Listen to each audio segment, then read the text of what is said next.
तो question number 9 जो हमारा है वह है in triangle A B C है राइट एंगल एट बी, जो कि बी पे राइट एंगल है। 90 फॉर्म हो रहा है। If tan a is 1/√3 find the value of, पहला पार्ट है sin a cos c plus cos a sin c, और दूसरा पार्ट है cos a cos c minus sin a sin c। तो हमने यहाँ पे एक ट्रायंगल लिया ए बी सी जो कि राइट एंगल एट बी पे है, और ए सी इसका हाइपोटेन्यूज हुआ। यहाँ पे जो गिवन है हमें वो है tan of a is equal to 1/√3।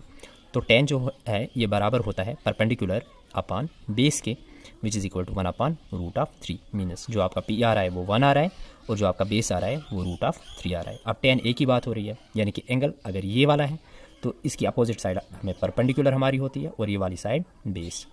तो परपेंडिकुलर 1 है और जो बेस है वो है √3। तो एक साइड अब हमें यह नहीं पता, इस साइड को पहले निकाल देते हैं। तो AC square is equal to √3 का स्क्वायर प्लस में 1 का स्क्वायर, ये रिमेनिंग दो साइड्स हैं। तो AC square is equal to square है रूट कैंसल आउट, 3 प्लस 1 का स्क्वायर 1। तो AC square is equal to 4, AC is equal to √4 and AC is equal to 2, यानी कि AC की जो वैल्यू मिली वो 2 मिली, यानी कि जो हमारा हाइपोटेन्यूज है वो क्या है 2। अब पहले पार्ट पे आ जाते हैं। जो हमारा पहला पार्ट है वो है sin a cos c sin of a cos of c plus में cos of a sin c cos of a sin of c। यहाँ पे देखें एंगल ए की बात हो रही है, और यहाँ पे भी एंगल ए की बात हो रही है, फिर एंगल सी की बात हो रही है, और एंगल सी की बात हो रही है। हम पहले ए की बात करेंगे। यहाँ पे साइन ए देखें, साइन जो है वो परपेंडिकुलर अपन हाइपोटेन्यूज होता है। तो एंगल ए है, फिलहाल हम इसी एंगल को लेते हैं ताकि यहाँ से कोई साइड हमारा चेंज भी नहीं होगा। तो साइन जो होता है वो परपेंडिकुलर अपन हाइपोटेन्यूज होता है, तो परपेंडिकुलर 1 है और हाइपोटेन्यूज हमारा 2 आ रहा है। प्लस यहाँ पे भी फिलहाल एंगल ए की बात हो रही है, कॉस जो होता है बेस अपन हाइपोटेन्यूज, बेस जो है वो √3 है, और जो हाइपोटेन्यूज है वो हमारा 2 है। अब सी की बात करते हैं, बीच में मल्टीप्लाई है तो प्रोडक्ट इन दोनों का है। तो सी की बात करते हैं। अब एंगल चेंज हो रहा है, अगर एंगल ये आ रहा है सी तो मीन्स ये वाला होगा आप परपेंडिकुलर, तो ये वाला होगा आपका बेस। अब सी की बात करते हैं, कास होता है बेस अपन हाइपोटेन्यूज, बेस अब 1 आ रहा है और हाइपोटेन्यूज हमारा 2 है। और यहाँ पे देखें, यहाँ पे भी इनटू में है साइन सी, साइन होता है परपेंडिकुलर अपन हाइपोटेन्यूज, परपेंडिकुलर हमारा है यहाँ पे √3 और हाइपोटेन्यूज हमारा है यहाँ पे 2। तो देखें 1 × 1 इज़ 1 अपॉन 2 2 ज़ार 4 प्लस √3 × √3 इज़ 3। जब रूट्स में सेम वैल्यूज़ होते हैं, जब उनको मल्टीप्लाई किया जाता है तो वहाँ से वही वैल्यू बाहर निकल के आ जाती है। या √3 × √3 इज़ √3 स्क्वायर, स्क्वायर और root will be cancelled out, this is equal to 3।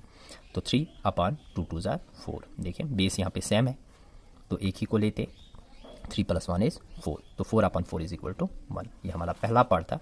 अब दूसरे पार्ट पे आते हैं। तो जो हमारा दूसरा पार्ट है वह है cos a sin c cos of a sin of c और minus sin of a and sin of c। तो एक बार फिर से चेक करते हैं। cos a cos c है, ये cos a cos of c minus sin a and sin of c। तो यहाँ पे देखें cos a, अगर cos a की बात करें तो cos a की वैल्यू हमें यही मिली थी √3/2, तो इसकी जगह आप √3/2 लिखें इंटू में cos c। आप cos c देखें 1/2, तो यहाँ पे लिखें 1/2 माइनस sin a आया था 1/2 जो कि हमने निकाल के रखा है पहले ही, और sin c आया है √3/2। तो इस पार्ट को आप इस तरीके से कर सकते हैं। तो दिस इज √3 × 1, ये आ जाएगा √3/2 2 ज़ार 4 माइनस √3 × 1 इज √3/2 2 ज़ार 4। तो आप देखें बेस यहाँ से सेम हो रहे हैं, तो एक ही को लेते हैं 4 √3 माइनस √3 इज 0 एंड 0/4 इज 0। तो ये हमारा दूसरा पार्ट हो गया। तो हमारा क्वेश्चन नंबर 9 हो गया। अब आते हैं हम क्वेश्चन नंबर 10 पे। तो क्वेश्चन नंबर 10 क्या है, in triangle PQR right angle at Q, PR + QR is equal to 25 centimetre and PQ is equal to 5 centimetre, determine the value of sin P cos P and tan P। ये सारे ratios हमें यहाँ से निकालने हैं। तो question number 10 की हमने यहाँ पे ट्रायंगल बना ली PQR जो कि राइट एंगल है Q पे, और यहाँ पे हमें क्या गिवन है, एक हमें गिवन है PQ जो है वो 5 सेंटीमीटर है, और क्वेश्चन में दिया गया है PR + QR is equal to 25, ये गिवन है। तो चलें इसे हम फर्स्ट मान लेते हैं। अगर इस ट्रायंगल को देखें, ये एक राइट एंगल ट्रायंगल है, तो मतलब पाइथागोरस यहाँ पे अप्लाई कर सकते हैं हम। तो चलो करें, PR square is equal to PQ square plus QR square, या आप लिख सकते हैं QR square plus PQ square minus 5 square PQ की जगह। तो पी आर स्क्वायर, अगर इसको यहाँ शिफ्ट करें तो माइनस में होगा, Q R square is equal to 5 का स्क्वायर इज 25। तो आप देखें ये बना A square minus B square, identity बनी A square minus B square बराबर होता है A minus B into A plus B. A की जगह है पी आर तो ए माइनस बी की जगह है क्यू आर, तो ए माइनस बी इंटू में ए की जगह है पी आर प्लस बी की जगह है क्यू आर, तो A minus B into A plus B is equal to 25। तो आप लिख सकते हैं P R minus Q R into, आप देखें P R plus Q R ये कितना है 25। तो यहाँ से आप लिख सकते हैं फ्रॉम फर्स्ट आप लिख सकते हैं, तो इसकी जगह आप P R plus Q R की जगह आप 25 लिखें इज इक्वल टू 25।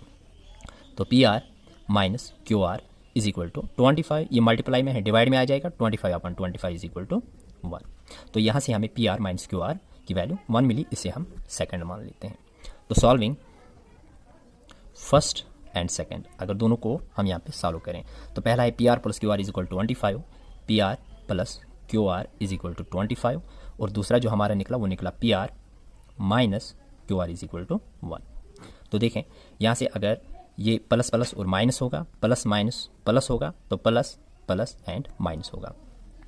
तो आप इस तरीके से भी लिख सकते हैं subtracting equation second from first, इसको सब्ट्रैक्ट करना है। तो देखें पी आर और पी आर कैंसल होगा क्योंकि प्लस माइनस है, कैंसल होगा, और प्लस प्लस हुआ क्यू आर यानी कि 2 Q R is equal to 25 minus 1 is 24। तो यहाँ से क्यू आर की वैल्यू आ जाएगी 24, ये 2 डिवाइड में चला जाएगा विच इज इक्वल टू 12। तो क्यू आर की वैल्यू हमारी क्या आई 12। अब देखिए यहाँ क्यू आर क्या है, क्यू आर ये वाली साइड है, तो इसकी वैल्यू आई 12। अगर इस क्यू आर को हम इक्वेशन फर्स्ट में डाल देंगे तो P R plus Q R is equal to 25, P R plus Q R is equal to 25। तो आप लिख सकते हैं put Q R in first में डाल सकते हैं। तो क्यू आर की वैल्यू क्या है 12, यानी कि पी आर प्लस में 12 इज इक्वल टू 25, तो P R is equal to 25 minus 12 which is equal to 13। Means जो पी आर की वैल्यू आई वो कितनी आई हमारी 13। अब ट्रायंगल में देखें जो पी आर है इसकी वैल्यू हमारी 13 आई। अब हमसे क्या पूछा गया है, हमसे पूछा गया है आप साइन ऑफ पी निकालें, साइन ऑफ पी और कॉस ऑफ पी, और कहा गया है ten of P. Means angle change नहीं हो रहा है, एंगल सिर्फ हमारा पी ही है। तो अगर ये पी हमारा एंगल है तो मीन्स ये हमारा परपेंडिकुलर होगा, ये हमारा बेस होगा, और ये तो ऑलरेडी हमारा हाइपोटेन्यूज है। साइन होता है परपेंडिकुलर अपन हाइपोटेन्यूज, अब परपेंडिकुलर 12 है और हाइपोटेन्यूज हमारा 13। कॉस जो होता है ये बेस अपन हाइपोटेन्यूज होता है, बेस हमारा है 5 और हाइपोटेन्यूज हमारा है 13। तो टेन होता है परपेंडिकुलर अपॉन बेस, तो परपेंडिकुलर हमारा 12 है और बेस हमारा 5 है, तो परपेंडिकुलर अपॉन बेस। इस तरीके से इन 3 रेशोज को हमने निकाला, और इसी के साथ साथ हमारा एक क्वेश्चन नंबर 10 भी खत्म हुआ। तो क्वेश्चन नंबर 11 पे आते हैं, ये ट्रू फॉल्स है। State whether the following are true or false, justify your answer.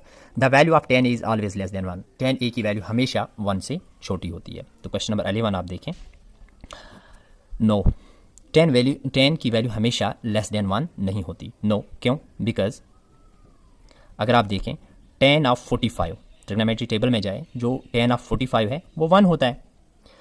तो क्वेश्चन के अकॉर्डिंग ये कह रहा है कि 10 की वैल्यू हमेशा लेस देन 1 होती है, मगर आप देखें कि ये 1 भी होता है, लेस देन 1 नहीं बल्कि ये 1 भी होता है। तो इसीलिए मैंने लिखा कि 10 ऑफ 45 जो है वो 1 है, तो क्वेश्चन के मुताबिक ये 1 से कम ही होता है, नहीं ये 1 भी होता है।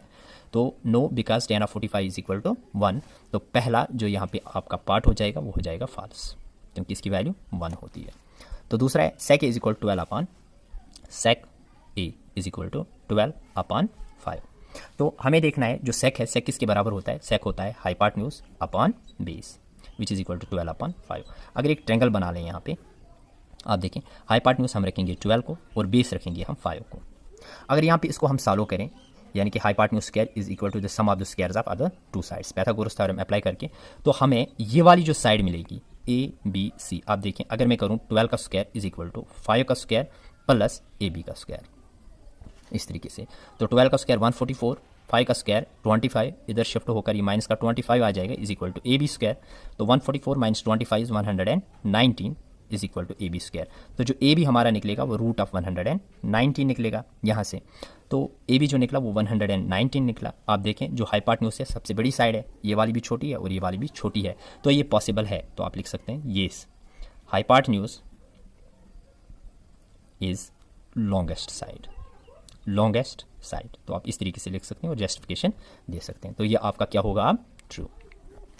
अब तीसरे पार्ट पे आते हैं। तीसरा पार्ट हमारे cos A is the abbreviation used for the cosecant of angle A, यानी कि cos की जो एब्रीवेशन है वो कोसिकेंट है। नो, हम जानते हैं, नो द एब्रीवेशन, आप लिख सकते हैं the abbreviation of cos of A, या एंगल कुछ भी हो सकता है, लेकिन cos की जो एब्रीवेशन है वो है कोसाइन। अगर cos की एब्रीवेशन कोसाइन है तो मीन्स ये एब्रीवेशन cos की नहीं है, इसलिए मैंने पहले ही क्या लिखा, नो, इसलिए ये वाला भी हो जाएगा फॉल्स। इसके बाद है cot A is the product of cot and A। अगर हम cot A लिखते हैं, cot A ये क्या है, कहते हैं कि ये प्रोडक्ट है A और cot का। नो, क्यों, because A is angle, A जो हमारा होता है वो एंगल होता है, जो साफ साफ हमें पता है। तो ये भी हो जाएगा आपका फॉल्स, ये इसका प्रोडक्ट नहीं होता बल्कि ये एक एंगल होता है। तो sine theta is 4/3 for some angle theta. Sine जो होता है, एंगल कुछ भी हो, थीटा है, तो साइन के बारे में इसने कहा है साइन थीटा जो है वो 4/3 है। आप देखें जो साइन होता है वो होता है perpendicular upon hypotenuse, perpendicular upon hypotenuse. अगर एक ट्रायंगल बना दी जाए यहाँ से, आप देखें परपेंडिकुलर आपका क्या आ रहा है 4 और हाइपोटेन्यूज आपका क्या आ रहा है 3, मीन्स परपेंडिकुलर आपका आ रहा है यहाँ पे 4 और हाइपोटेन्यूज आ रहा है 3, मीन्स हाइपोटेन्यूज परपेंडिकुलर से छोटा आ रहा है, यानी कि छोटी साइड आ रही है। ये मुमकिन है, नहीं है, तो आप लिख सकते हैं no, hypotenuse is shorter side. नहीं, ये भी नहीं हो सकता, क्यों, हाइपोटेन्यूज इज शॉर्टर साइड, जबकि हाइपोटेन्यूज को बड़ी साइड होनी चाहिए थी, लेकिन यहाँ पे हाइपोटेन्यूज छोटी साइड आ रही है, इसलिए हमने यहाँ पे लिखा नो। तो ये वाला भी आपका क्या होगा, फॉल्स। तो इसी के साथ साथ हमारी एक्सरसाइज कंप्लीट हुई 8.1। आई होप कि आपको अच्छी तरीके से ये समझ में आया होगा।